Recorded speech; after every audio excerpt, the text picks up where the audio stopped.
فأعوذ بالله السميع العليم من الشيطان الرجيم من همزه ونفخه ونفثه بسم الله الرحمن الرحيم ولولا إذ دخلت جنتك قلت ما شاء الله لا قوة إلا بالله إن ترني أنا أقل منك مالا وولدا سبحانك لا علم لنا إلا ما علمتنا إنك أنت العليم الحكيم رب اشرح لي صدري ويسر لي أمري واحلل عقدة من لساني يفقه قولي واحلل عقدة من لساني يفقه قولي۔ عزیز ساتھیو، اللہ تبارک و تعالی نے اپنے ذکر کو دل کا سکون قرار دیا ہے۔ اللہ تعالی نے ذکر الہی کو اپنے قرب کا بہترین ذریعہ قرار دیا ہے۔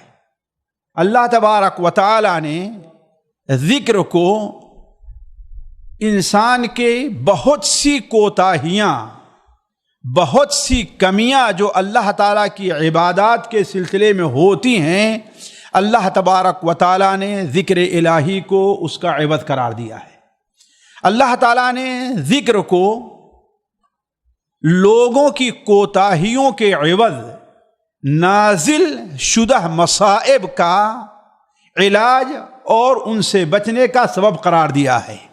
اسی لیے جب تک اس روئے زمین پر اللہ تعالیٰ کا ذکر یعنی ذکر لا الہ الا اللہ کہنے والا ایک شخص بھی ہوگا، اللہ تبارک و تعالیٰ اس دنیا کے فنا کا فیصلہ نہیں فرمائے گا۔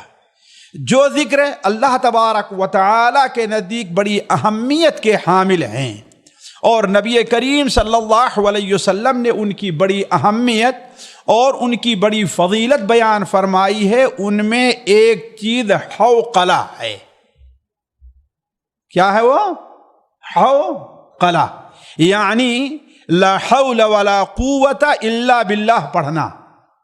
حوقلہ یعنی جیسے بسملہ بسم اللہ الرحمن الرحیم پڑھنا، تحلیل یعنی لا الہ الا اللہ کا پڑھنا، تسبیح یعنی سبحان اللہ والحمد للہ ولا الہ الا اللہ واللہ اکبر کا ورد کرنا۔ ایسے ہی حوقلہ یعنی لا حول ولا قوت الا باللہ کا ورد کرنا۔ حسبلہ ایک لفظ کیا ہے؟ حسبلہ یعنی حسبی اللہ ونعم الوکیل کا ورد کرنا۔ یہ شرعی یا اہل علم کے نزدیک یہ مصطلحات ہیں۔ تو حوقلہ یعنی لا حول ولا قوت الا باللہ، اس ذکر کا بھی ورد کرنا کیا ہے؟ اللہ کے نزدیک بڑی اہمیت کا حامل ہے۔ نبی کریم صلی اللہ علیہ وسلم نے اس کے بڑے فضائل بیان فرمائے ہیں۔ مشکل یہ ہے کہ ہمارے یہاں اس لفظ اس جملے کا معنی بڑا غلط سمجھا جاتا ہے۔ ہمارے یہاں کسی نے کوئی غلط بات کہی، کیا لا حول ولا قوت الا باللہ، شیطان کا ذکر آ گیا لا حول ولا قوت الا باللہ، کسی کو جمائی آ گئی لا حول ولا قوت الا باللہ، یعنی اس ذکر کو ناپسندیدہ امور پیش آنے کے طور پر استعمال کیا جاتا ہے، گویا یہ ذکر نہیں ہے بلکہ وہ ذکر ہے، سمجھیے کہ جس کا جب انسان کو کوئی ناپسندیدہ صورتحال پیش آئے، جسے استعاذہ کہہ لیجئے یا ایسی چیز جس سے ہاں اللہ کی پناہ یا کوئی اور چیز طلب کرنی ہے، وہ چیز پیش آئے تو اس وقت اس کلمے کو دہرایا جائے۔ اسی لیے ہمارے بہت سے بھائیوں کو تعجب ہوتا ہے اگر کہ جب مؤذن حی علی الصلاۃ حی علی الفلاح لا حول ولا قوت الا باللہ کہنے پر لوگوں کو بڑا تعجب ہوتا ہے۔ کیوں؟ اس لیے کہ وہ تو کہہ رہا آؤ نماز کی طرف اور کامیابی کی طرف، اور تم کیا پڑھ رہے ہو؟ لا حول ولا قوت الا باللہ۔ یعنی ہماری عام اصطلاحات میں اس جملے کا معنی کیا ہے؟ بڑا غلط سمجھا جاتا ہے۔ اس لیے اس جملے سے متعلق مجھے آپ کے سامنے 3 باتیں رکھنی ہیں۔ پہلی بات تو یہ ہے، بلکہ 4 باتیں سمجھ لیجئے یا 3 باتیں، اس جملے کی اہمیت اور فضیلت۔ دوسری بات اس جملے کا معنی کیا ہے، اور تیسری بات یہ ہے کہ یہ جملہ کہاں کہاں ادا کیا جانا چاہیے۔ یہ تین باتیں ہیں۔ پہلی چیز اس جملے کی اہمیت اور فضیلت کیا ہے، دوسری بات اس جملے کا معنی کیا ہے، اور تیسری بات یہ ہے کہ اس جملے کا استعمال کن کن جگہوں پر کرنا چاہیے۔ جہاں تک پہلی بات کا تعلق ہے ساتھیو، یہ جملہ اللہ کے رسول صلی اللہ علیہ وسلم کے نزدیک بڑی اہمیت کا حامل تھا۔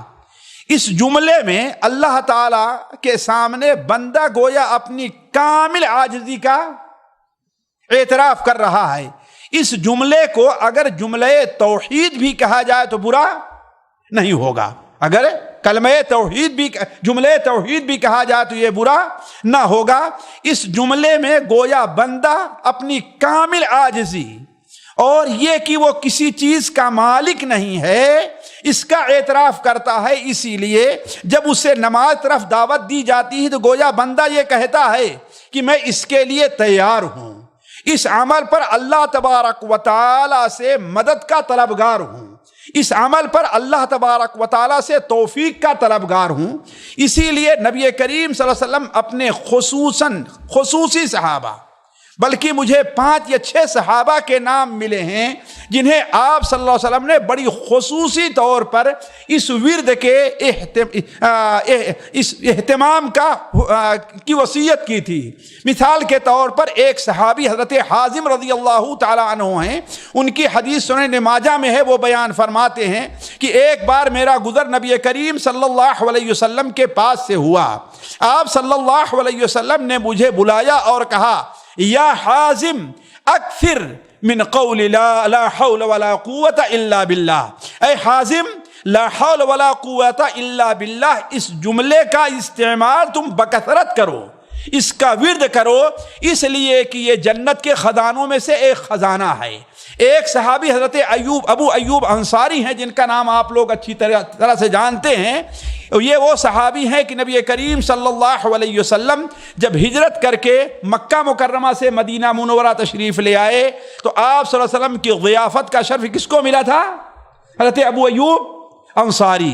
ایک دن وہ حضرت سعد بن ابی وقاص کے بیٹے عبداللہ سے کہنے لگے کہ اے عبداللہ، الا اعلمک کلمۃ علمنیھا رسول اللہ صلی اللہ علیہ وسلم، اے عبداللہ کیا میں تمہیں وہ کلمہ نہ سکھا دوں جو کلمہ مجھے اللہ کے رسول نے خصوصی طور پر سکھلایا تھا؟ حضرت عبداللہ نے کہا کہ اے چچا ضرور آپ مجھے بتلائیے۔ تو وہ کہتے ہیں کہ جب اللہ کے رسول صلی اللہ علیہ وسلم میرے پاس تشریف لے آئے اور میرے گھر میں نزول فرمایا تو ایک دن مجھ سے کہا، الا اعلمک کلمۃ من کنز الجنہ، اے ابو ایوب کیا میں تمہیں کوئی ایسا کلمہ نہ سکھا دوں جو جنت کے خزانوں میں سے ایک خزانہ ہے؟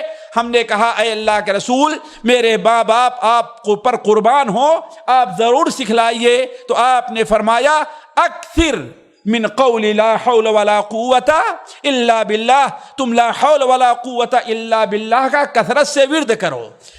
بلکہ بعض حدیثوں کے اوپر اگر نظر رکھی جائے تو یہ صرف وصیت ہی نہیں ہے، بلکہ اللہ کے رسول صلی اللہ علیہ وسلم بعض صحابہ کو خصوصی طور پر یہ کلمہ کہنے کا حکم دیا ہے۔ چنانچہ ایک صحابی، بڑے مشہور صحابی اور اللہ کے رسول کے نزدیک بڑے محبوب صحابی، بڑے مشہور اور اللہ کے رسول بڑے محبوب صحابی، بلکہ آپ نے یہاں تک بتلا دیا کہ ان سے سچا آدمی اللہ نے کسی کو پیدا نہیں کیا ہے، ان سے سچا آدمی اللہ نے کسی کو پیدا نہیں کیا ہے۔ وہ ہیں حضرت ابو ذر رضی اللہ تعالی عنہ۔ وہ بیان فرماتے ہیں کہ امرنی خلیلی صلی اللہ علیہ وسلم بسبع، میرے خلیل اور میرے محبوب نے مجھے 7 باتوں کا حکم دیا ہے۔ امرنی بحب المساکین والدنو منہم، اللہ نے مجھے حکم دیا ہے کہ میں مسکین، کمزور حال، پستہ حال لوگوں سے محبت کروں اور ان کے قریب رہوں، ان کے ساتھ اٹھوں بیٹھوں۔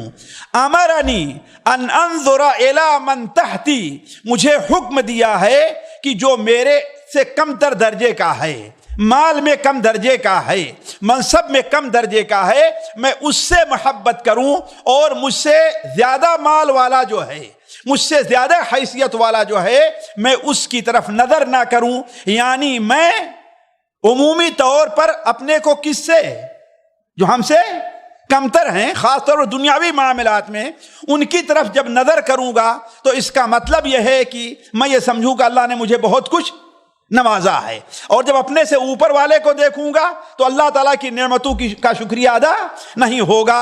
اور چوتھی چیز جو مجھے حکم دیا، تیسری چیز، امرنی ان اصل الرحم وان ادبرت، مجھے حکم دیا ہے کہ میں صلہ رحمی کروں، خواہ ہمارے سامنے والا قطع رحمی ہی کیوں نہیں کر رہا ہے. اور چوتھی چیز مجھے حکم دیا ہے ان اقول بالحق ولو کان مرا، میں جہاں رہوں حق بات ہی کہوں، اگرچہ لوگوں کو وہ کڑوی لگے، اگرچہ وہ لوگوں کو اچھی نہ لگے. اسی طریقے سے پانچویں بات مجھے جس بات کا حکم دیا ہے، یا چھٹی بات، ان لا اخاف فی اللہ لومۃ لائم، اللہ کے بارے میں کسی ملامت کرنے والے کی ملامت سے نہ ڈروں. امرنی اللہ اسأل من الناس شیئا، مجھے اللہ نے حکم دیا ہے میں کسی سے کچھ مانگوں نہیں. چھٹے باتیں ہو گئی. ساتویں بات آپ نے یہ پر فرمائی، وَأَمَرَنِي أَنْ أُكْثِرَ مِنْ قَوْلِ لَا حَوْلَ وَلَا قُوَّةَ إِلَّا بِاللَّهِ. اللہ تعالیٰ نے مجھے حکم دیا ہے کہ میں، اللہ کے رسول نے مجھے حکم دیا ہے میں بکثرت لا حول ولا قوت الا باللہ کا ورد کرتا رہوں. بلکہ ساتھیو یہ کلمات اتنی اہمیت کے حامل ہیں کہ حضرت ابراہیم علیہ السلام سے جب نبی صلی اللہ علیہ وسلم کی ملاقات ہوئی معراج کی شب، تو چند باتوں کی جو وصیت کی تھی کہ ہماری امت کو وہ باتیں پہنچا دینا، ان میں سے ایک بات یہ تھی کہ مر امتک ان یکثروا من غراس الجنہ، اپنی امت کو یہ حکم دے دینا، بتلا دینا کہ جنت کے اندر بکثرت درخت لگائیں، جنت میں پودا لگانے کا اہتمام کریں. تو اللہ کے رسول صلی اللہ علیہ وسلم نے ارشاد فرمایا، آخر غراس الجنہ کیا ہے، جنت میں پودا لگانا کیا ہے؟ تو حضرت جبرائیل نے کہنا کہ لا حول ولا قوت الا باللہ. اس طریقے سے ساتھیوں اس سے اندازہ ہوا ہوگا کہ اس کلمے کی کتنی اہمیت ہے کہ اللہ کے رسول صلی اللہ علیہ وسلم اسے صحابہ کو وصیت کر رہے ہیں، صحابہ کو اس کا حکم دے رہے ہیں. اور یہی نہیں، حضرت ابراہیم علیہ السلام شب معراج نبی کریم صلی اللہ علیہ وسلم کو یہ پیغام دے رہے ہیں کہ اپنی امت کو یہ بات پہنچا دینا کہ وہ لا حول ولا قوت الا باللہ کا ورد کریں. اب ہم آتے ہیں کہ آخر اس جملے کا معنی کیا ہے. اس کے معنی کو سمجھنے کی کوشش کیجئے. دیکھیے اس جملے میں یا اس کلمے میں دو جملہ ہے، اس کلمے میں دو جملہ ہے.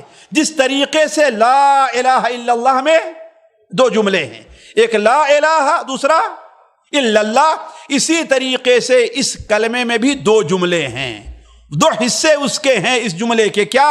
لا حول ولا قوت، یہ پہلا جملہ ہے، لا حول ولا قوت. اور دوسرا جملہ کیا ہے؟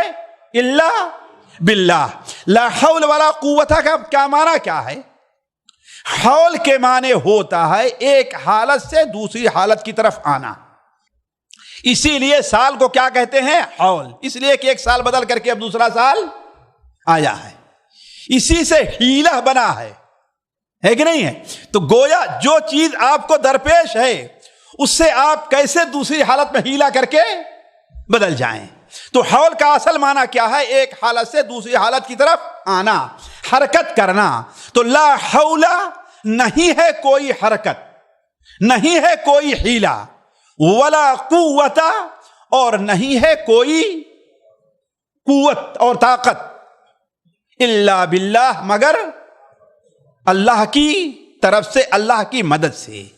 اس اہل علم صحابہ کرام سے لے کر کے آج تک جو اس کا عام ترجمہ کرتے رہے ہیں وہ یہ ہے کہ کسی برائی سے بچنے، کسی برائی سے بچنے اور کسی نیکی کے کرنے، کسی برائی سے بچنے کا ہیلہ اور کسی نیکی کے کرنے کی طاقت اللہ کی مدد کے علاوہ کسی اور کے پاس نہیں ہے۔ اسی سے اندازہ لگائیں گویا یہ کلمہ استعاذہ اور پناہ نہیں طلب کرنا ہے، بلکہ یہ کلمہ استعانت ہے، یعنی اللہ کی مدد طلب کرنی ہے۔ گویا اس کی مثال ویسی ہے، آپ دیکھیں ایک شخص ہے جو حاجت مند اور ضرورت مند ہے، وہ اگر اسے کوئی ضرورت ہوئی تو صرف آپ کے پاس آتا، کسی اور کے پاس نہیں جاتا، اس کے ساتھ آپ کا معاملہ اور ہوگا۔ اور ایک ہے اس دروازے میں مانگ رہا ہے، وہاں مانگ رہا ہے، وہاں مانگ رہا ہے، وہاں مانگ رہا ہے، تو اس کے بارے میں آپ کا معاملہ کیا ہوگا؟ ارے اس کو تو بہت مل جاتا ہے، اس کو تو بہت مل جاتا ہے۔ تو لا حول ولا قوت کا معنی یہ ہے کہ بندہ ہر طرح سے عاجز آ کر کے، ہر طرح سے مجبور ہو کر کے، اپنے کو ہر طریقے سے گویا کی ناکارہ سمجھ کر کے کس کے دروازے پر آ کر بیٹھ گیا ہے؟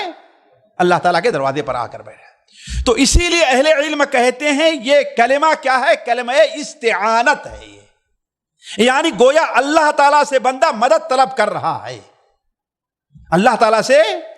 اسی لیے دیکھیں بعض اہل علم نے کہا ہے کہ یہ کلمہ اخلاص ہے، جس طریقے سے کلمہ لا الہ الا اللہ کلمہ اخلاص ہے۔ وہ کیسے؟ لا الہ الا اللہ یہ عبادت میں اخلاص ہے کہ نہیں؟ اور لا حول ولا قوت الا باللہ یہ استعانت میں اخلاص ہے۔ اور یہی معنی ہے سورہ فاتحہ کی سب سے عظیم آیت ایاک نعبد و ایاک نستعین۔ ایاک نعبد لا الہ الا اللہ، ایاک نستعین لا حول ولا قوت الا باللہ۔ تو لا حول کے معنی ہے کوئی حیلہ نہیں ہے، صحت سے، بیماری سے صحت کی طرف آنے، مجبوری سے طاقت کی طرف آنے، کمزوری سے جو قوت کی طرف آنے، فقیری سے مالداری کی طرف آنے، ہمارے پاس اس کی کوئی طاقت نہیں ہے۔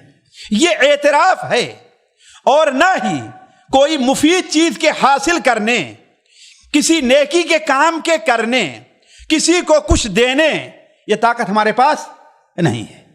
گویا اس بات کا بندہ اس میں اعتراف کر رہا ہے کہ بسا اوقات انسان ایک چیز کو حاصل کرنا چاہتا ہے، اپنی پوری صلاحیت اور اپنی پوری طاقت کو ختم کر دیتا ہے، لیکن وہ چیز نہیں مل پاتی۔ ایک نرم دل والا باپ ایک اپنے بچے کی محبت بھرا دل لی ہوئی ماں اپنے بچے کو بچانے اور اس کی صحت کے لیے اپنا قیمتی سارا سرمایہ صرف کر دیتے ہیں، لیکن اسے نہیں بچا پاتے، ہے کہ نہیں؟ یہ ہے لا حول ولا قوت، ساتھیو یہ ہے اصل میں چیز۔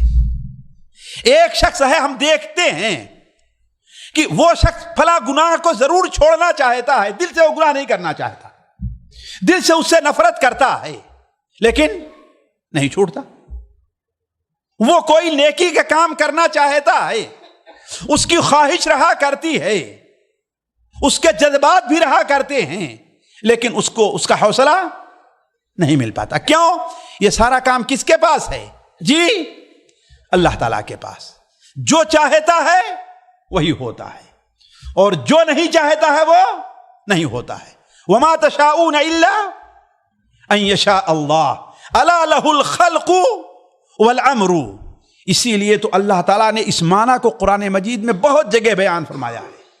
ما یفتح اللہ للناس من رحمت فلا ممسک لها وما یمسک فلا مرسل له من بعده وهو العزیز الحکیم۔ اللہ تعالیٰ اگر لوگوں پر کوئی نعمت رحمت کرنا چاہے، بارش نازل کرنا چاہے، تو دنیا کی کوئی طاقت اس بارش کو روک نہیں سکتی، اور اگر رحمت کو روک لے تو کوئی طاقت اس رحمت کو دے نہیں سکتی ہے۔ وہ عزیز غالب ہے، کوئی اس کے اوپر غالب نہیں آ سکتا۔ حکیم ہے، جو کام کرتا ہے وہ حکمت کے اوپر مبنی رہا کرتا ہے۔ اسی لیے صحیح بخاری وغیرہ میں ہے والمعصوم من عصمہ اللہ، محفوظ وہی رہتا ہے جس کی اللہ تعالی حفاظت کر لے۔ ساتھیوں ہم توجہ نہیں دیتے ہیں، میرا جو مقصد ہے اس کے بیان کرنے کا یہی ہے کہ ذرا توجہ دیں۔ یہ وہ معنی ہے جس کا اعتراف ہم متعدد جگہ کرتے ہیں۔ مثال کے طور پر اپنی نماز میں 2 جگہ اس معنی کا استعمال کرتے ہیں۔ وہ کہاں کہاں؟ نماز میں 2 جگہ اس معنی کا ہم استعمال کرتے ہیں۔ ایک جب رکوع سے اٹھتے ہیں تو، جب رکوع سے اٹھتے ہیں تو کیا ہے وہ؟ جی ربنا ولک الحمد، جی آخر میں ہے لا مانع لما اعطیت، اللہم ملء السماوات وملء الارض وملء ما بینہما وملء ما شئت من شیء بعد احق ما قال العبد۔ ذرا غور کریں اس معنی کے اوپر، اللہ کے رسول کیا بیان فرماتے ہیں؟ رکوع کے بعد کہتے ہیں نا اس دعا کو احق ما قال العبد، سب سے حق بات، سب سے حقیقت پر مبنی بات، سب سے سچی بات اگر کسی بندے نے کوئی بات کہی ہے تو ذرا دیکھیں احق ما قال العبد وکلنا لک عبد، اے اللہ تعالی ہم سارے تیرے ہی تیرے بندے ہیں۔ یعنی گویا اس بات کو سارے بندے جب ہمیں تو کہنا چاہیے۔ غور کرے احق ما قال العبد، سب سے حقیقت پر مبنی بات جو بندے نے کہی ہے۔ اور فرماتا ہے اللہ کے رسول فرماتے ہیں وَكُلُّنَا لَكَ عَبْدٌ، ہم سب تیرے ہی بندے۔ اس کا مطلب کیا ہے؟ ہمیں یہ بات کہنی چاہیے۔ وہ کون سی بات ہے؟ اللہم لا مانع لما اعطیت ولا معطی لما منعت ولا ينفع ذا الجد منك الجد، یہی مفہوم ہے لا حول ولا قوت الا باللہ کا۔ اللہم لا مانع لما اعطیت، اے اللہ تعالی لا مانع لما اعطیت، آپ جس چیز کو دینا چاہیں دنیا کی کوئی طاقت اس کو روک نہیں سکتی۔ یہی تو معنی ہے ولا معطی لما منعت، اور جسے آپ روک دیں دنیا کی کوئی طاقت اس کو دے نہیں سکتی ہے۔ ولا ينفع ذا الجد کل جد، صاحب حظ، صاحب نصیب، صاحب منصب، صاحب حکومت کا حظ اس کے اللہ تیرے نزدیک کوئی فائدہ نہیں دے گا۔ تو اصل کیا لا مانع لما اعطیت۔ اور دوسری جگہ کہاں پڑھتے ہیں؟ جب نماز سے فارغ ہوتے ہیں تب نا، نماز سے فارغ ہوتے ہیں تو نا اللہم لا مانع لما اعطیت ولا معطی لما منعت ولا ينفع ذا الجد منک الجد۔ تو گویا انسان اس جملے میں اس بات کا اعتراف کر رہا ہے کہ اے اللہ تعالی فیصلہ تیرا نافذ ہو کر کے ہے، نظام تیرا ہی اس دنیا میں چلے گا۔ جس چیز کو تو روکنا چاہے کوئی اسے نافذ نہیں کر سکتا، جس چیز کو تم نافذ کر دے اسے کوئی روک نہیں سکتا ہے۔ حکم تیرا ہی چلتا ہے، فیصلہ تیرا ہی ہے۔ اگر کسی چیز کو کسی کو کوئی چیز دیتا ہے تو دیتا ہے، کوئی اسے روک نہیں سکتا۔ یہ سارا اقرار بندہ کرتا ہے کب؟ جب کہتا ہے لا حول ولا قوت الا باللہ۔ اس سے اندازہ لگتا ہے ساتھیوں کہ یہ جملہ کیا ہے؟ استعانت کا ہے۔ اسی لیے مسند احمد کی ایک حدیث ہے، مستدرک حاکم کی یہ حدیث ہے، جب بندہ یہ جملہ کہتا ہے لا حول ولا قوت الا باللہ تو اللہ تعالیٰ کیا فرماتا ہے؟ اللہ تعالیٰ کیا فرماتا ہے؟ اسلم عبدی واستسلم۔ حضرت عبداللہ ابن عمر کی حدیث، حضرت ابو ہریرہ کی حدیث ہے کہ جب بندہ کہتا ہے لا حول ولا قوت الا باللہ تو اللہ تعالیٰ کیا فرماتا ہے؟ اسلم عبدی واستسلم، میرا بندہ اب میرے تابع ہو گیا، اپنے تمام معاملات کو میرے سپرد کر دیا ہے اور کامل طور پر میری پناہ میں آ گیا ہے۔ اس کا معنی کیا ہے؟ لہذا اس کی مدد، اس کی حفاظت، اس کی ضروریات کو پوری کرنا، اس سے ضرر نقصان دہ چیز کا دور کرنا اب گویا ہمارے اوپر حق ہو جاتا ہے۔ یہی تو معنی ہے نا اسلم عبدی واستسلم، میرا بندہ اپنے تمام معاملات کو میرے سپرد کر دیا ہے، جسے ہم لوگ اپنے مان سلنڈر ہو جانا، بالکل یعنی ہمارے پاس کچھ بھی نہیں ہے، جو کچھ ہے کیا ہے وہ آپ کے سہارے ہے۔ تو کہنے کا مطلب ہے کہ یہ جملہ بڑا اہم ہے، اس لیے اہل علم ساتھیوں اگر دیکھیں تو بڑی اس کی اہمیت دیتے تھے، بلکہ میں تفصیل میں اگر نہ جاؤں، صرف اشارہ کرتے چلوں، بعض صحابہ کرام جب دشمنوں پر حملہ کرتے تھے تو نعرہ تکبیر سے پہلے اسی جملے کا استعمال کیا کرتے تھے۔ محمد ابن مسلمہ چھوٹے صحابہ میں سے ایک بڑے مشہور صحابی ہیں، امام ابن القیم رحمہ اللہ ان کے بارے میں اپنی کتاب الوابل الصیب کے اندر نقل کیا ہے کہ وہ جب بھی دشمنوں پر حملہ کرنا ہوتا وہ لا حول ولا قوت الا باللہ کا وسیلہ لیتے تھے۔ کہا ایک بار رومیوں کے کسی قلعے کے اوپر حملہ کرنا ہوا، وہ آگے بڑھے، انہوں نے لا حول ولا قوت الا باللہ کہا اور حملہ آور ہوئے۔ سارے مسلمان انہی کی اقتداء میں لا حول ولا قوت الا باللہ کہتے ہوئے حملہ آور ہو گئے۔ پھر نعرہ تکبیر بلند کیا اور تھوڑی دیر کے اندر وہ قلعہ فتح ہو گیا۔ بلکہ ساتھیوں، امام طبری رحمہ اللہ اور دوسرے لوگوں نے اسرائیلیات میں سے ایک بات نقل کی۔ اسرائیلی سمجھتے ہیں نا، یہ جنوب بنو اسرائیل سے منقول ہو کر کے آئی ہے۔ ہماری شریعت میں نہ تو اس کی تردید ہے اور نہ اس کی تائید ہے۔ ایسی بات کے بارے میں شریعت کا موقف کیا ہے؟ نہ اس کو حق مانا جائے نہ ہی اس کو جھٹلایا جائے۔ لا تصدقوا اہل الکتاب ولا تکذبوہم، اہل کتاب کو کی تصدیق کرو اور نہ جھٹلاؤ۔ امام ابن تیمیہ نے بھی اسے نقل کیا ہے کہ جب اللہ تعالیٰ نے اپنے عرش کو پیدا فرمایا، میں صرف کلمے کی اہمیت کو بتانا چاہتا ہوں کہ ہم لوگ اس سے غافل ہیں۔ 24 گھنٹے گزر جاتے ہوں گے، شاید ہم ایک بار بھی اس کلمے کو نہ پڑھتے ہیں، اور بہت سے لوگ جو پڑھتے ہیں تو اس کے معنی یا اس کے مغزى کے اوپر ان کی نظر نہیں رہتی ہے، وہ اس کو غلط مفہوم میں لیتے ہیں یا صرف ویسے ہی زبان پر ادا کر لیتے ہیں۔ نہیں، ضرورت ہے کہ اس کی حقیقت، اس کی ماہیت، اس کے معنی کو سمجھا جائے کہ جب اللہ تبارک و تعالیٰ نے عرش کو پیدا فرمایا اور عرش پر مستوی ہوا تو عرش کو اٹھانے کے لیے اللہ تعالیٰ نے فرشتوں کو بھی پیدا فرمایا۔ اس لیے عرش، اللہ کے عرش کو کون اٹھائے ہوئے ہیں؟ فرشتے ہیں نا، اٹھائے ہیں نا۔ یہ اہل سنت و جماعت کا عقیدہ ہے۔ اور قیامت کے دن بھی جب آئیں گے تو 8 فرشتے، وَيَحْمِلُ عَرْشَ رَبِّكَ فَوْقَهُمْ يَوْمَئِذٍ 8 فرشتے اس کو اٹھائے ہوں گے۔ تو جب اللہ تعالیٰ نے حملۃ العرش یعنی عرش کے اٹھانے والے فرشتوں کو پیدا فرمایا تو اللہ تبارک و تعالیٰ نے فرشتوں کو پیدا فرما دیا تو فرشتے کہتے ہیں اے رب، آپ نے مجھے اپنی کس عبادت کے لیے، کس کام کے لیے پیدا فرمایا ہے؟ اللہ تعالیٰ نے فرمایا کہ اپنا عرش اٹھانے کے لیے۔ فرشتوں نے کہا کہ اے رب، عرش اور اس پر تیری یہ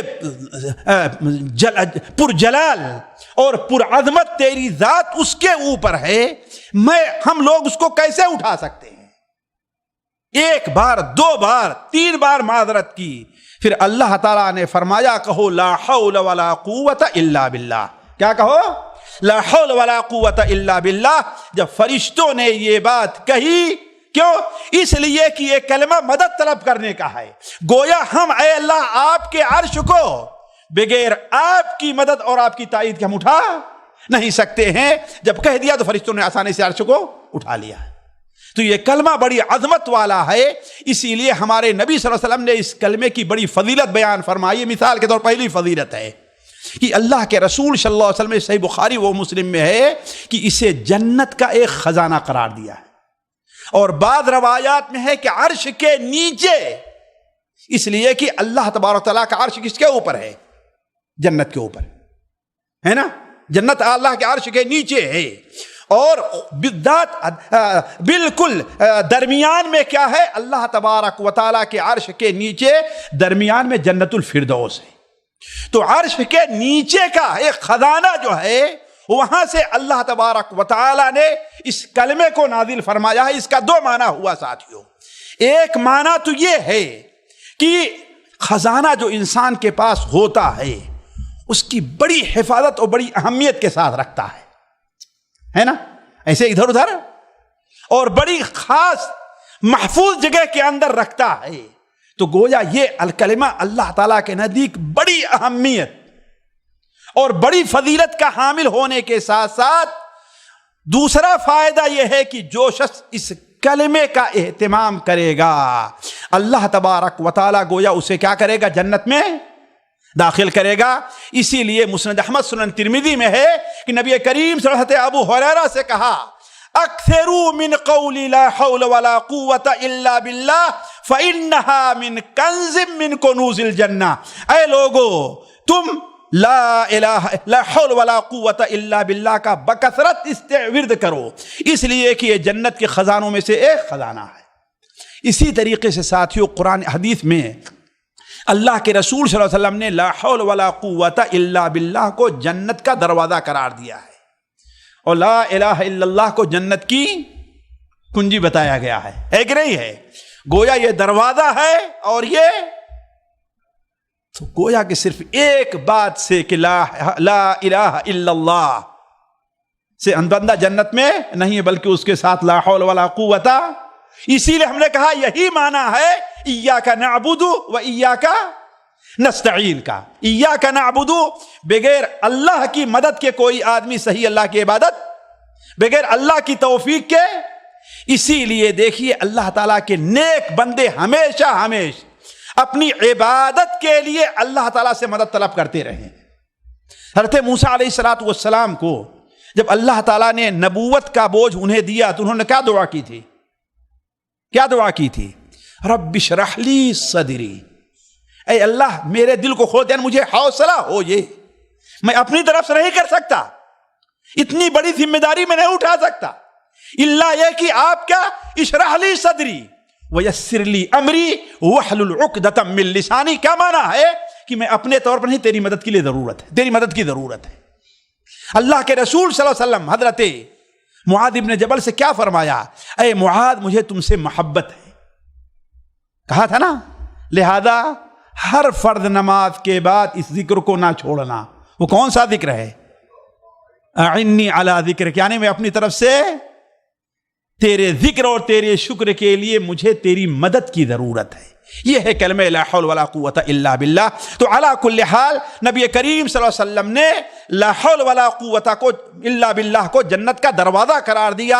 امام ترمذی، امام نسائی رحمہ اللہ اپنی کتاب نسائی سنن کبریٰ کے اندر، اور امام احمد بن حنبل رحمہ اللہ اپنی کتاب مسند احمد میں حضرت معاذ ابن جبل سے نقل کرتے ہیں کہ آپ صلی اللہ علیہ وسلم نے ارشاد فرمایا الا ادلک علی باب من ابواب الجنہ، اے معاذ کیا میں تجھے جنت کے دروازوں میں سے کوئی دروازہ نہ بتاؤں؟ انہوں نے کہا ضرور بتائیے۔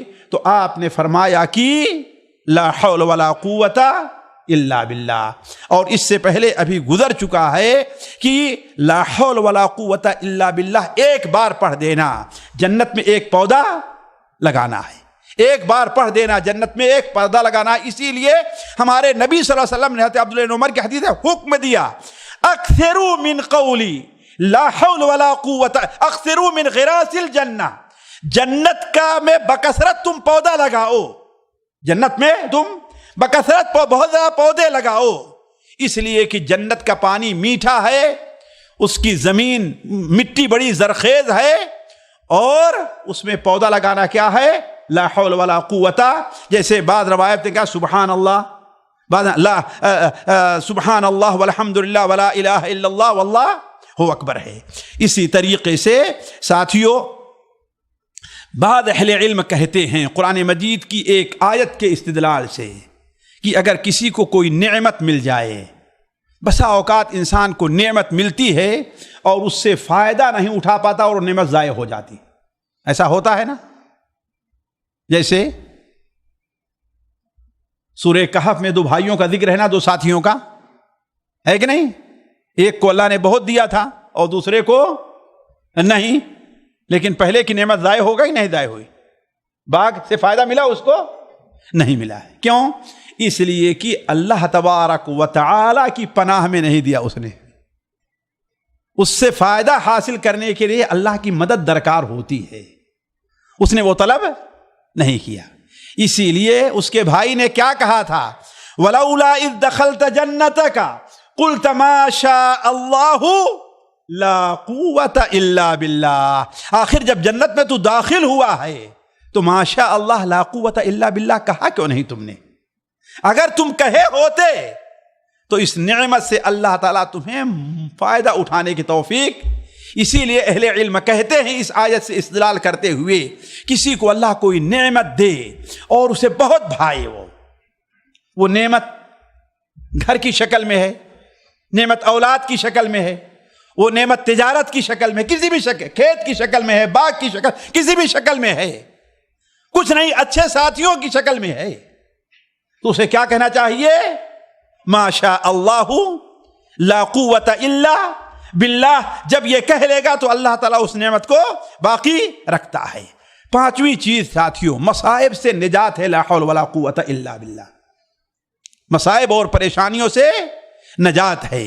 بعد اہل علم نے، تفسیر ابن کثیر کے محققین نے اس قصے کو صحیح قرار دیا ہے.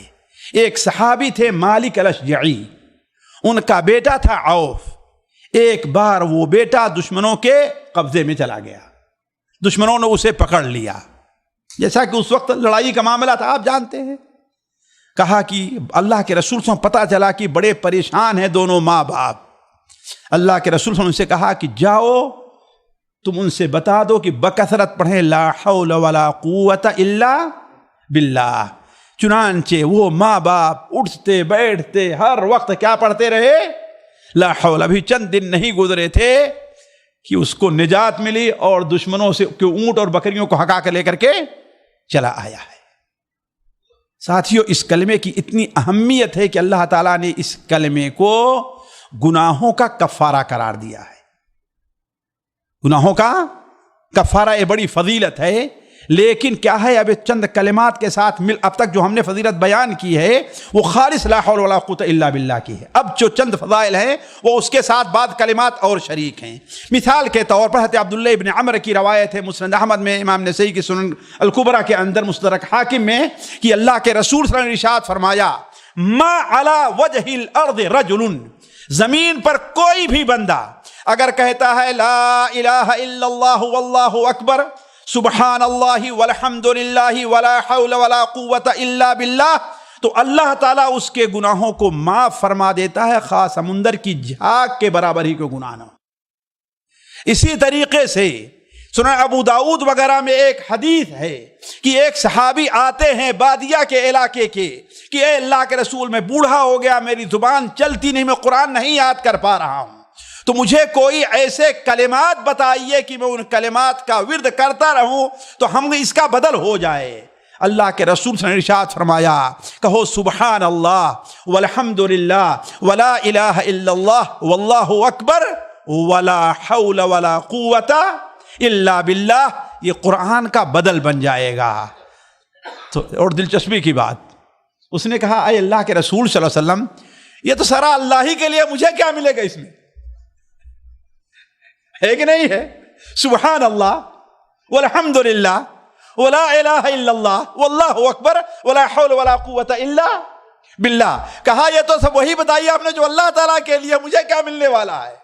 آپ نے فرمایا تم کہو اللہم ارحمنی ورحمنی، اللہم ارزقنی، اللہم ارحمنی ورزقنی واغفر لی واہدنی. تم یہ اللہم ارحمنی ورزقنی وعافنی،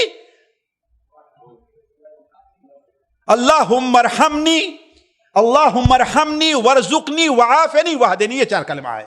اللہم ارزقنی، اللہم ارحمنی ورزقنی وعافنی ورحمنی، نعوذ باللہ، واہدنی ہے، یہ چار ہے، زبان پہ دوسرا چڑھا ہوا ہے. اللہم ارزقنی، اللہم ارحمنی ورزقنی وعافنی واہدنی، یہ چار ہے. یہ چار اسی ترتیب سے ہیں، اللہم ارحمنی ورزقنی وعافنی واہدنی. جی وعافنی واہدنی، یہ چار کلمات ہیں. تو آپ نے اسے چار کلمات گن کر کے سنایا. کہو اس طریقہ ہو، اللہم ارحمنی ورزقنی وعافنی واہدنی. وہ یہ کہتا ہوا کہا اب تو ہم کو بہت کچھ مل گیا ہے، ادھر اللہ کی تعریف بھی ہو گئی، ادھر مجھے یہ کلمات مل گئے. تو آپ صلی اللہ علیہ وسلم نے ارشاد فرمایا کہ اس نے اپنے دونوں ہاتھ کو خزانوں سے بھر لیا. اسی طریقے سے ساتھیوں، اللہ کے رسول صلی اللہ علیہ وسلم نے ان کلمات کو باقیات الصالحات میں قرار دیا ہے. سورہ کہف آپ لوگ پڑھتے ہیں، اللہ تعالیٰ فرماتا ہے کہ والباقیات الصالحات خیر عند ربک ثوابا وخیر عملا. اور سورہ خیر مردہ سورہ مریم کے اندر ہے. باقیات الصالحات اللہ تعالیٰ کے نزدیک دنیا کی تمام چیزوں سے بہتر ہیں. بعض روایات میں آیا کہ وہ قیامت کے دن جب بندہ آئے گا اس کے دائیں بھی ہوگی, ان کے بائیں بھی ہوگی, اوپر ہوگی, یہاں تک کہ اسے لے کر کے اللہ تعالیٰ تک پہنچا دیں گی. وہ باقیات الصالحات کیا ہیں؟ سبحان اللہ والحمد للہ ولا الہ الا اللہ واللہ اکبر ولا حول ولا قوت الا باللہ. اسی طریقے سے ساتھیو اللہ کے رسول صلی اللہ علیہ وسلم نے ہر شر اور ہر برائی سے اس کلمے کو اس کا بچاؤ قرار دیا ہے, خصوصاً شیطان سے. مثال کے سنن ابو داؤد میں انس بن مالک کی روایت ہے کہ آپ نے ارشاد فرمایا جب بندہ اپنے گھر سے نکلے اور گھر سے نکلتے ہوئے کہے بسم اللہ توکلت علی اللہ اور ولا حول ولا قوت الا باللہ, 3 جملے ہیں ساتھیو. بسم اللہ توکلت علی اللہ ولا حول ولا قوت الا باللہ, تو اس سے کہا جاتا ہدیت وکفیت ووقیت, ہدیت وکفیت ووقیت, تجھے بڑے مبارک کلمہ کہنے کی ہدایت ملی ہے, بڑی فضیلت والے کلمہ کہنے کی ہدایت ملی تجھے. ووقیت, ان کلمے کی برکت سے تو ہر قسم کے شر سے اپنے آپ کو بچا لیا ہے. وکفیت, اب تیرا رب تیرے لیے کیا ہے, کافی ہو جائے, کفایت کرے گا. یہ اسی لیے حدیث میں ہے کہ شیطان اس سے دور ہٹ جاتا ہے اور دوسرے شیطان سے کہتا ہے بھائی چلو چلو اس کے اوپر تمہارا کوئی زور نہیں چلے گا, اس لیے کہ قد ہدی ووقی وکفی. اسی طریقے سے ساتھیو یہ کلمہ اتنا بابرکت ہے کہ اس کلمے کا دوسرے چند کلمات کے ساتھ انسان ورد کرے تو اللہ تعالیٰ پھر دعا کرے, اللہ اس کی دعا قبول کرتا ہے. اگر توبہ کرے تو اللہ اس کی توبہ قبول کرتا ہے. آپ صلی اللہ علیہ وسلم کا ارشاد ہے صحیح بخاری میں کہ جب رات میں کسی انسان کی نیند بیدار ہو تو وہ کہے لا الہ الا اللہ وحدہ لا شریک لہ لہ الملک ولہ الحمد وہو علی کل شیء قدیر. پھر اس کے بعد کہے جی الحمدللہ سبحان اللہ ولا الہ الا اللہ واللہ اکبر. دیکھو ہر جگہ سبحان اللہ پہلے ہے ساتھیو, یہاں الحمدللہ پہلے ہے. یہاں الحمد, اس کی حکمت کیا ہے کہ آپ سوئے ہوئے تھے, ایک قسم کی موت آپ کے اوپر طاری تھی, آپ بیدار ہو گئے, گویا آپ کی روح واپس آ گئی, لہذا اس پر اللہ تعالیٰ کی حمد بیان کیجئے آپ, ہے کہ نہیں. اسی لیے یہاں کیا ہے, پہلے الحمدللہ ہے. الحمدللہ سبحان اللہ ولا الہ الا اللہ واللہ اکبر ولا حول ولا قوت الا باللہ.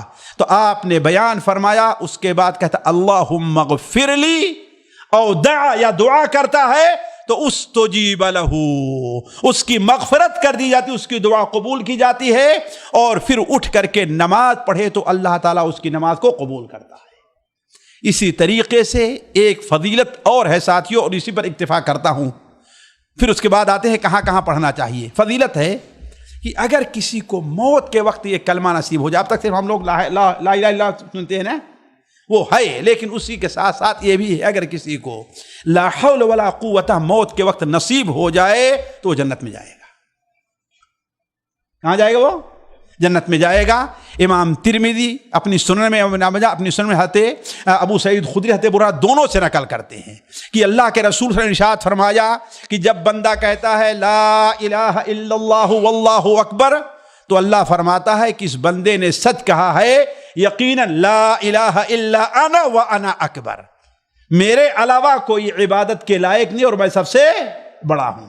اور جب بندہ کہتا ہے لا الہ الا اللہ وحدہ تو اللہ تعالیٰ فرماتا ہے میرے بندے نے سچ کہا لا الہ الا انا وحدی, یقیناً میں اکیلے عبادت کے لائق ہوں. اور جب بندہ کہتا ہے لا الہ الا اللہ وحدہ لا شریک لہ تو اللہ پھر کہتا ہے سچ کہہ رہا ہے میرا بندہ لا الہ الا انا وحدی لا شریک لی, میرے علاوہ کوئی عبادت کے لائق نہیں, میں تنہا عبادت کے لائق ہوں اور میرا کوئی شریک نہیں ہے. اور جب بندہ کہتا ہے لا الہ الا اللہ لہ الملک ولہ الحمد, تب پھر اللہ تعالیٰ فرماتا ہے لا الہ الا انا لی الملک ولی الحمد. اور جب بندہ کہتا ہے لا حول ولا قوت الا باللہ تو اللہ تعالیٰ فرماتا ہے لا الہ الا انا لا حول ولا قوت الا بی، میرے علاوہ کسی کے پاس طاقت اور قوت نہیں ہے. پھر آپ نے کیا بیان فرمایا؟ من قال فی مرضه ثم مات لم تطعمه النار، جو شخص مرض الموت میں اس کلمے کو پڑھا ادا کرے گا اور اسی حالت میں اس کی موت ہو جائے تو اسے جہنم کی آگ نہیں چھو سکتی. تو ساتھیوں کہنے کا مطلب اگر میں احادیث کی روشنی میں ان کلمات اس کلمے کے فضائل کا ذکر کرتے چلوں تو وہ بہت زیادہ ہے، لیکن اب آخر میں جلدی سے ہم یہ سنیں کہ اس کلمے کو کہنا کہاں کہاں پر ہے. یہ چیز دیکھیے، عموماً اس کلمے کا ہمیشہ ورد کرنا چاہیے. لا حول ولا قوت الا باللہ، ہمیں بچا سبحان اللہ والحمد للہ ولا الہ الا اللہ واللہ اکبر ولا حول ولا قوت الا باللہ. اس کا ہمیشہ انسان جس طریقے سے لا الہ الا اللہ کا ورد اپنے حرز جان بنا لینا چاہیے، اس کے معنی کو سمجھتے ہوئے. ایک چیز. دوسری بات یہ ہے کہ انسان کو یہ جب نیند کھلے تو رات میں کہے. کب کہے؟ نیند کھلے تو، جیسے ابھی حدیث ہم نے ذکر کیا نا کہ کیا پڑھے گا جب نیند کھلے تو؟ لا الہ الا اللہ وحدہ لا شریک لہ لہ الملک ولہ الحمد وعلی کل شیء قدیر الحمد للہ سبحان اللہ ولا الہ الا اللہ واللہ اکبر ولا حول ولا قوت الا باللہ. اور مؤذن کی اذان کا جواب دے تو مؤذن کی اذان کے جواب میں حی علی الصلاۃ حی علی الفلاح پر، جیسا کہ صحیح بخاری اور مسلم میں وہ حدیث حضرت عمر بن خطاب کی ہے کہ جب کہے کہ لا حی علی الصلاۃ تو کیا کہو؟ لا حول ولا قوت الا باللہ. اسی طریقے سے تیسری جگہ ہے فرض نماز کے بعد بھی اس جملے کو کہنا چاہیے. فرض نماز کے بعد، جیسا کہ صحیح مسلم حضرت عبداللہ ابن زبیر کی حدیث ہے کہ اللہ کے رسول صلی اللہ علیہ وسلم فرض نماز کے بعد یہ پڑھا کرتے تھے لا الہ الا اللہ وحدہ لا شریک لہ لہ الملک ولہ الحمد وعلی کل شیء قدیر لا حول ولا قوت الا باللہ لا الہ الا اللہ نعبد الا اللہ لہ النعمت ولہ الفضل ولہ الثناء الحسن آخر تک. گھر سے نکلتے وقت، جیسا کہ بھی ہم نے آپ کے سامنے وہ بات، گھر سے نکلتے وقت انسان کیا کہے گا؟ کم بھائیوں کو یاد رہتی ہے اور جن کو یاد بھی رہتی ہے وہ بھول جاتے ہیں، ہے کہ نہیں؟ گھر سے نکلنے کی عادت بنا لینی چاہیے. عادت بنائی بچوں کو. بچے نکلنے لگے صبح کو، ہاں بیٹا ذرا دعا پڑھ لو، ایسا کرو دعا پڑھ کے نکلو، ہے کہ نہیں؟ عادت ڈالیں اس کی. بسم اللہ توکلت علی اللہ ولا حول ولا قوت الا باللہ. اسی طریقے سے اپنے اوپر کوئی نرالی انوکھی نعمت دیکھے کہ اللہ نے اسے یہ نعمت دی ہے، تو حسد سے بچانے کے لیے، نظر، بری نظر سے، امام ابن کثیر رحمہ اللہ نے اس آیت کی تفسیر میں لکھا ہے کہ بعض سلف کا یہ کہنا تھا کہ اگر کسی کو اپنی اوپر کوئی نعمت، کسی کو ملے، کوئی نعمت ملے اور اسے بڑی انوکھی لگے تو اگر یہ پڑھ لیتا ہے ماشاء اللہ لا قوت الا باللہ تو اللہ تعالیٰ نظر سے اس کی حفاظت کرتا ہے. اسی طریقے سے ساتھیوں ایک اور جگہ ہے دشمن کے مقابل میں. دشمن کے مقابلے میں بھی یہ کلمہ پڑھنا ہے. وہ حدیث بڑی لمبی ہے، میں صرف جلدی سے اشارہ کرتے چلتا ہوں. امام ابن حبان رحمہ اللہ اپنی کتاب صحیح ابن حبان میں، امام احمد حنبل رحمہ اللہ اپنی کتاب مسند احمد کے اندر، اور امام محمد بن نصر مروزی رحمہ اللہ اپنی کتاب تعظیم و قدر الصلاح میں حضرت صہیب رومی رضی اللہ تعالیٰ عنہ سے نقل فرماتے ہیں کہ اللہ کے رسول صلی اللہ علیہ وسلم جب فتح مکہ کے بعد حنین کی طرف چلے تو آپ ہمیں 4 دن تقریباً لگے تھے. آپ صلی اللہ علیہ وسلم جب ہمیں فجر کی نماز پڑھاتے اور نماز کے بعد ہماری طرف متوجہ ہوتے تو عام ذکر تو ہم جانتے آپ پڑھ رہے ہیں، عام ذکر ہم جانتے تھے آپ پڑھ رہے ہیں، لا الہ الا اللہ وحدہ لا شریک لہ لہ الملک ولہ الحمد وعلی کل شیء قدیر. کہا اس کے ساتھ ساتھ آپ آہستہ آہستہ کوئی چیز پڑھتے، ہم سمجھ نہیں پاتے کہ آپ کیا پڑھ رہے ہیں. ایک دن ہم لوگوں نے دیکھا، 2 دن دیکھا، 3 دن دیکھا، پھر آخر ہم نے پوچھ لیا کہ اے اللہ کے رسول صلی اللہ علیہ وسلم آپ جو ہے یہ کیا پڑھتے ہیں، ہمیں بھی بتلائیے، ہم بھی پڑھا کریں. آپ نے کہا کیا تم نے محسوس کر لیا؟ اچھا محسوس کر لیا، بتا دیتا ہوں کہ اللہ تعالیٰ کے ایک نبی اپنی فوج کو جب دیکھے، اپنی امت کو، تو اس کی کثرت بڑی اچھی لگی ان کو، اور ان کے دل میں یہ خیال آیا کہ اب تو ان کا مقابلہ کون کر سکتا ہے؟ اب ان کے اوپر حملے کے بارے میں کون سوچ سکتا ہے؟ اتنی زیادہ تعداد ہماری فوج کی ہے، جیسے آج دنیا میں ہوتا ہے، جس ملک کی زیادہ فوج ہو، ہتھیار ہو، اس کے بارے میں کون حملہ کرنے والا سوچتا ہے؟ تو اللہ تعالیٰ نے کہا کہ اچھا، اسی لیے ہمارے ہاں اردو میں کسی شاعر نے کہا ہے، جن کے رتبے ہیں سوا ان کے سوا جی مشکل ہے۔ اللہ تعالیٰ اپنے ولیوں، اپنے نبیوں کی بات ایسی معمولی لغزشوں پر ایسی پکڑ کرتا ہے کہ ہم لوگوں کی نہیں کرتا۔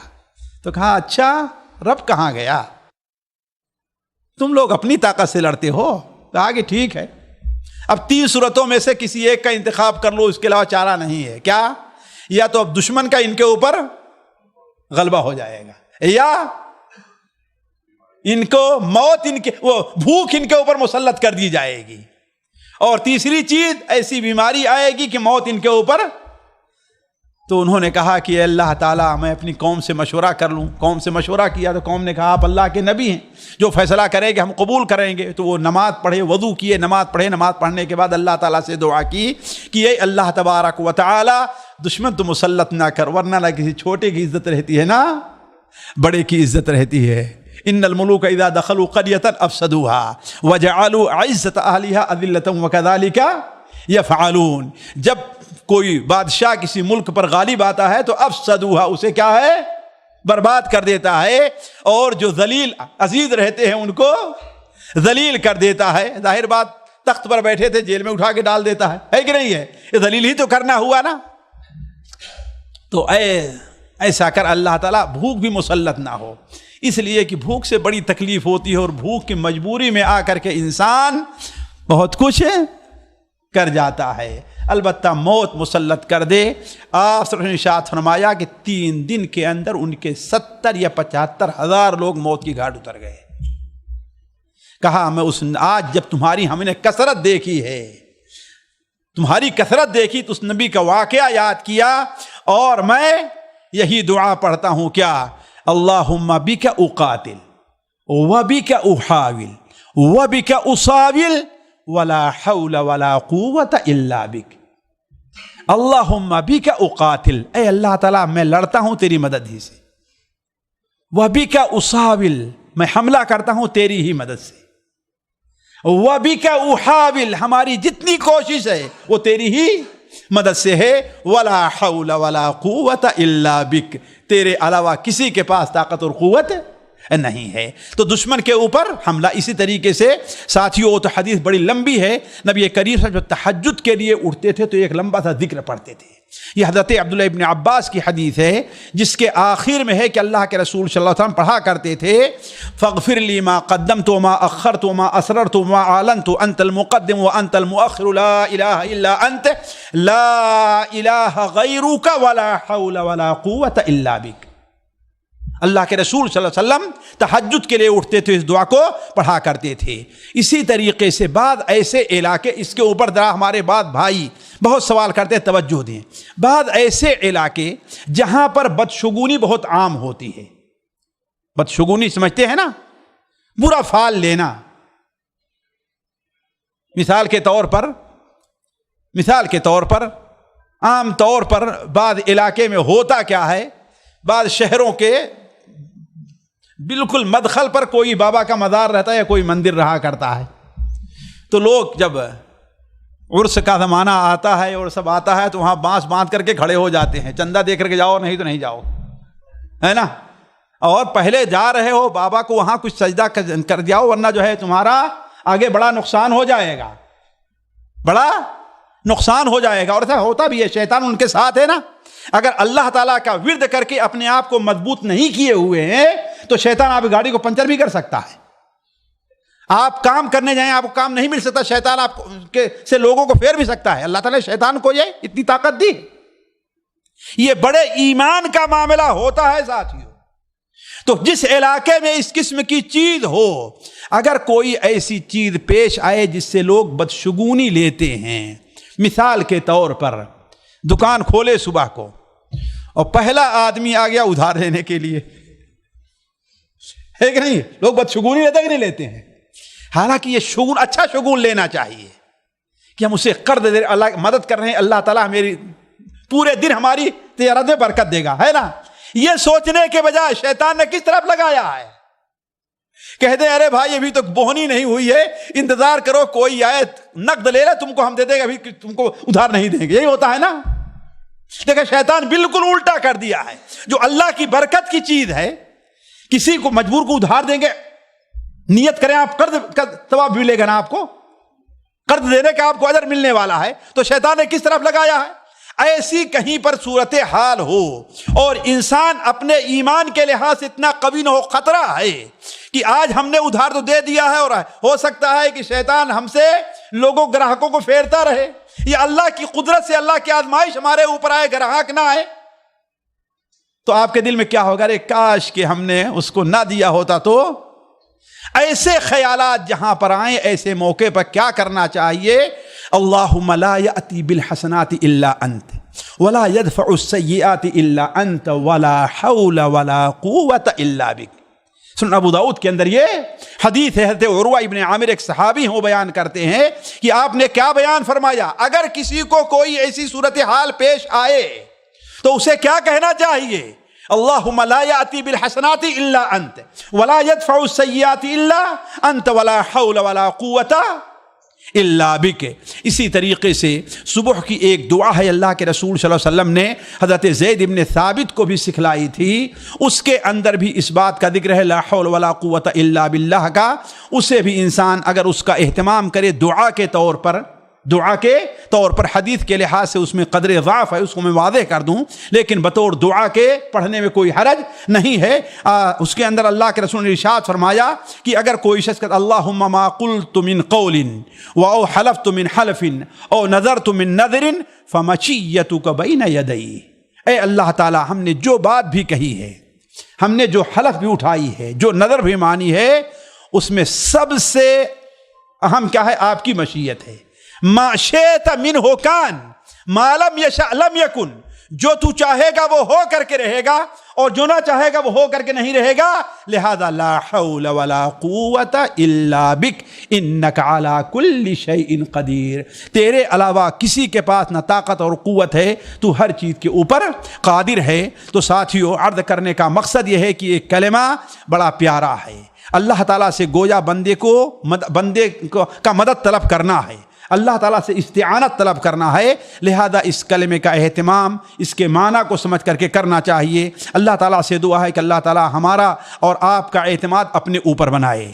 اللہ تعالیٰ ہمیں ہر نیک عمل کی توفیق عطا فرمائے، ہر برے کام سے اللہ تعالیٰ ہمیں دور رکھے، ہر اچھے عمل کا اللہ نے ہمارے اندر حوصلہ دے. اللہ تعالیٰ اس مبارک کلمے کو سمجھنے اور اس کے مطابق عمل کرنے، اس کو ورد کرنے کی، اس کو ورد جان بنانے کی توفیق عطا فرمائے. والسلام علیکم ورحمۃ اللہ وبرکاتہ.